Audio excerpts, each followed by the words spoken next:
Why?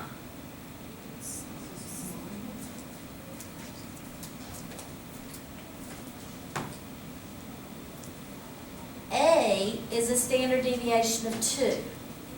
B is a standard deviation of 3. The bigger the standard deviation, the bigger the spread, the wider it is, the thicker it is, the more spread out it is. So, because 3 is bigger than 2, that means it's more spread out. It's fatter. It's wider. So, B is going to have that wider standard deviation.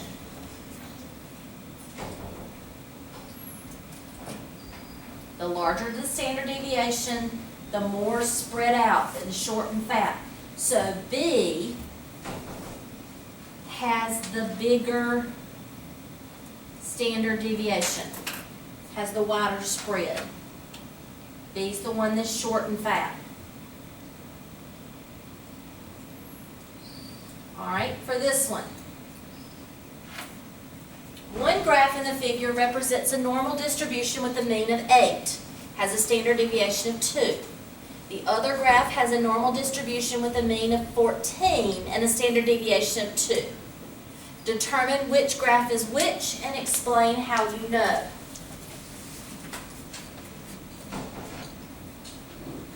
Which graph is which? A is 8 and B is 14. Very good.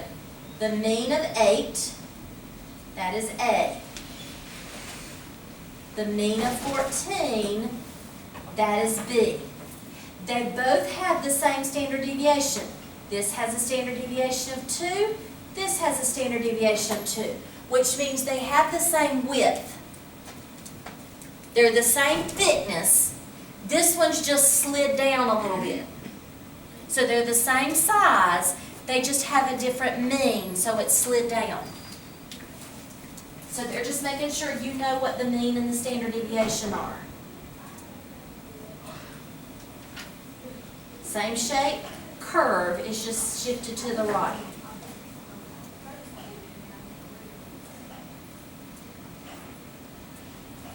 All right, now they're going to go the other way. They gave you a graph of a normal curve, and they want you to identify the mean and the standard deviation. What is the mean? 5. What is the standard deviation? 2. We are jumping in increments of 2. 2 to the right, 2 to the left. Okay? As long as you know the terminology and you know the vocabulary, these are not hard at all. So my mean is 5, and my standard deviation is 2. I am jumping in increments of 2. What about my next one? What is my mean? 530, and what is my standard deviation? 100. So my mean is the 530, and I'm jumping in increments of 100.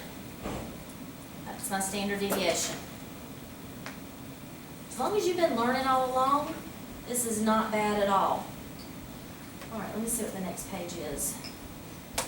Let's take our break, and we will come back and do these next couple of pages. We've got 4 more pages left in this section, so we'll take a 10 or 15 minute break and do these last couple pages.